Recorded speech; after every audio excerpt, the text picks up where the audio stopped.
Ay, grabe. Sarap niyan.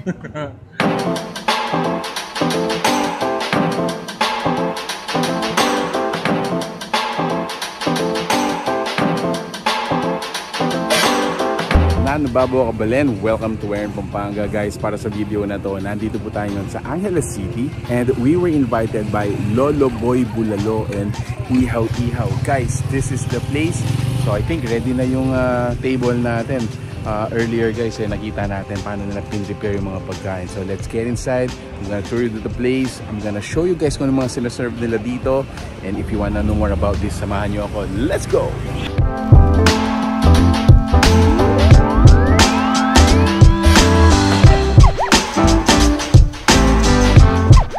Alright, so guys, kung mapapansin nyo, ito yung table namin. So, I think parang dalawang long table to na pinagsama nila. So, napakahaba. Napakarami rin na kanilang mga inhanda. So, thanks so much, Lolo Boy. So, Ma'am Liza, since kayo yung nag-serve kanina, ano ba mga sinerve natin dito ngayon sa Lolo Boy? At sir, bistig po, best seller po natin yung mga yan. Saka adobong bibi po, kalderetang kambing. Wow. Meron din po kaming adobong kambing, kalderetang kambing. Sir, meron din po, So basically, meron tayo dito yung mga, kung anong luto ng kambing, meron din tayong counterpart sa bibi. At the same time, meron din tayong mga seafood. Yes, sir. Yes, so meron tayo, kanina nakita ko, meron tayong, ano ba tawag doon? Mixed seafood, sir. Mixed seafood, meron tayong tuna belly. Dito, meron din po. Yes. Tilapia, sir, meron din po. Meron din mga sizzlings. Yes, sir. Under rice na po yan, sir. Meron tayong sisig. Sisling lechon kawali, sisling T-bone, saka po chicken na inasal po. Nice. So meron din tayong mga, sa mga fried naman natin, so maliban doon sa hito, meron din tayong mga chicken, yes, and yung kanilang crispy kare-kare. Opo, tsaka po yung, meron din po aming crispy pata, sir. Crispy pata. And ito, syempre, crispy ulo po yun, crispy sir. ulo. This is how much, ma'am? 800, sir. 800 pesos, pero ang laki niya na. Feeling ko sulit na rin to. So, at the same time, and syempre, hindi mawawala dyan yung sabaw natin. Yes, sir. Best seller po yan. Yan po yung tinay ng Lolo Boy Bulaluan. Lolo Boy Bulalo. Ang laki ng laman. So, later on, titingnan natin yung laman nito and kung ano ba ang pinagmamalaki ng Lolo Boy. So, ma'am, ano yung bago naman natin Ayan, dito? sir. Lolo Boy Salad, sir. Hinahanap po rin ng mga ano yan. Lalo na po yung mga matatanda. Maganda po yan ni partner dito sa tuna belly at saka tuna pa nga, sir. Meron din po nga, sir. Wow. So, napakarami palang pagpipilian dito sa may Lolo Boy. So, yun. I'm excited to taste them. And thank you, Ma'am Liza.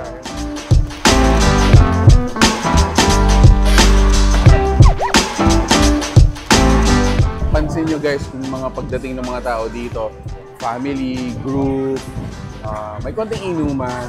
But at the end of the day, still family friendly. I can attest kasi yung mga sama sila mga bata, mga ganyan. So isa sa mga reason bakit din siya dinadayo, napaka-affordable po ng mga prices, mga pagkain nila dito. Okay, so syempre guys, hindi mawawala yung mga barbecues natin dito. Yes. So sa'yo ay isang itong Betamax. Betamax. Yes, pero maliban sa Betamax, meron silang mga meat, yung mga laman. Like pork barbecue, yes, meron silang barbecue, chicken ass, hot dogs, and mga favorite natin mga grills. Okay, so sa akin guys, hindi niya kailangan ng sausawan. Tintilan. Ako gustong-gusto ko talaga yung mga mga ganitong klaseng street food. Ooh. Wow, grabe, Mark. So, okay, so kunin natin yung bone marrow. I got it. Okay yan guys.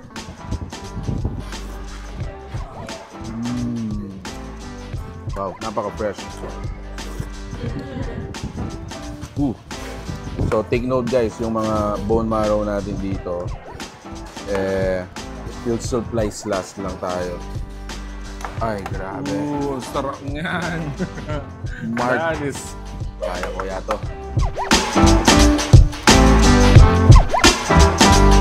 The way you order here, sa mga inihaw nila, kumukuha tayo doon sa refrigerator nila or sa ref. Then, pipili kayo doon kung ano yung mga gusto nyo. It's either yung mga ulo, mga tuna belly, grills. Then, doon yung palang babayaran doon sa may counter. So meron palang konting DIY experience. Hindi ready to eat, ready to cook yung mga pagkain dito. They are fresh. From the refrigerator, from their cooler, doon pa lang nila talaga lulutuin. So basically, mag-expect kayo a little time lang naman, sa pagluluto since ito nga freshly cooked sila. Yes. So yun, so habang naghihintay kayo, pwede na naman kayo mag-buko. Ayan. So shout out kay Bukokos. Ayan, isa rin to sa mga refreshment na pwede nyo pong ma-enjoy dito. Trivia lang. So isa sa mga pinakamatagal na refreshment. Nagbubuko dito sa Pampanga. Bukokos yan.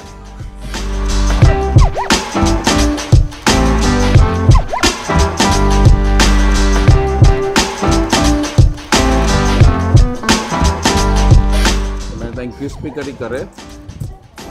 Yan. Crispy liempo. Konting bagoong. And tapos na ang laban. Isa sa mga best seller din nila dito ay yung kinilaw. Wow.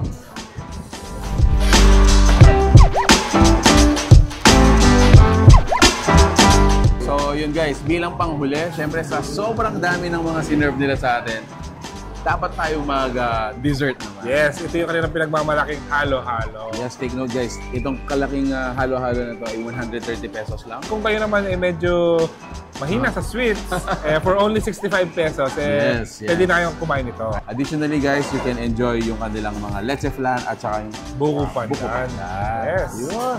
Lolo Boy Bulalo and Ihaw Ihaw is open from 11 a.m. Yes. up to 12 midnight every day. Mhm. And they are located dito sa may Lynn Street, corner Edwina, dito sa may Nepo Subdivision, Angeles City. So katabi lang niya guys yung isang dentist clinic dito, si Ida Smile. Yes. So kung i-search nyo lang po siya sa Google Maps, available din po siya doon. So sa mga delivery apps natin like Foodpanda and Grab, so search nyo lang po yung Facebook nila for more information. Yeah, so that's it guys. If you like this video, please give it a thumbs up, share it with your friends, and hope to see you here. Thank you so much for watching We're in Pampanga. Until our next discovery. Peace out.